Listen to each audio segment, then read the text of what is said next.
The accused's resurgence, Salem's witches unveiled. In the shadowy depths of Salem, Massachusetts, where history whispered among the ancient tombstones, a night like no other unfolded. The town was shrouded in a chilling mist, and the spirits of the past stirred from their slumber, beckoned by the whispering winds. People reveled in the night's mysteries, but an unspoken unease hung in the air, a sense that secrets long forgotten were about to be unearthed. At the heart of it all lay the haunted graveyard, where the restless souls of the Salem Witch Trials found their eternal repose. Among the moss-covered gravestones, the spirits yearned to share their tragic tales. A fearless trio, Sarah, Mark, and Emily, equipped with flashlights that quivered in their hands, ventured into the graveyard. The moon cast eerie shadows on the ancient tombstones, and the rustling leaves seemed to echo with spectral whispers. In the center of the graveyard stood an ancient tree, its gnarled branches reaching for the heavens. This tree was more than a relic. It was a haunted sentinel, its bark marred by bloodstains and scarred by the flames of a long-forgotten fire. As the friends approached, the forgotten gravestones around the tree began to illuminate with an eerie, ghostly glow.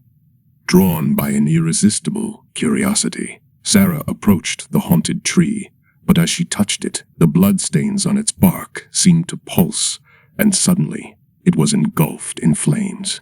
The fire cast an eerie light that illuminated the forgotten graves, and from these ancient resting places, the dead began to rise. Ethereal figures, the tormented spirits of the past, materialized among the tombstones. They pointed accusing fingers at the intruders, their mournful voices carrying the weight of centuries. Each spirit shared their harrowing tale of wrongful persecution during the witch trials. It was a chilling revelation of how mass hysteria, paranoia, and superstition had led to the suffering and unjust execution of innocent souls.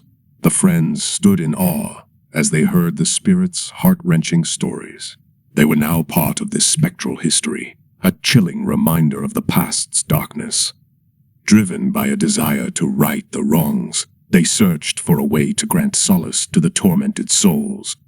The spirits demanded apologies, and they needed to offer heartfelt tokens of respect to ease their eternal unrest. With candles and flowers, they created an altar amid the illuminated graves, reciting the words of the ritual.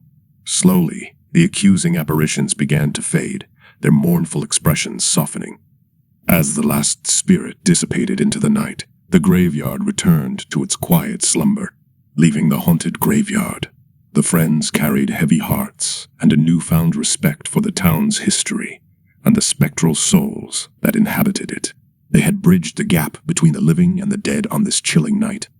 As they walked away, they couldn't help but wonder if the tormented spirits had finally found peace, their stories heard and their anguish acknowledged. Salem's history remained a stark reminder of the darkness that could consume a community in times of fear and superstition. This night in Salem would forever be a haunting reminder. The background of story is set in Salem, Massachusetts, known for the infamous Salem Witch Trials of 1692. During this historical period, a frenzy of mass hysteria and accusations of witchcraft swept through the town. Many individuals, primarily women, were falsely accused of practicing witchcraft and faced trials, imprisonment, or execution based on little or no evidence. These events were marked by baseless accusations, reliance on hearsay, and the fear of supposed witchcraft. The Salem Witch Trials serve as a stark example of the dangers of unfounded accusations and the erosion of civil rights during moments of collective fear. Today, Salem is recognized for its historical significance tied to the witch trials and is a popular tourist destination.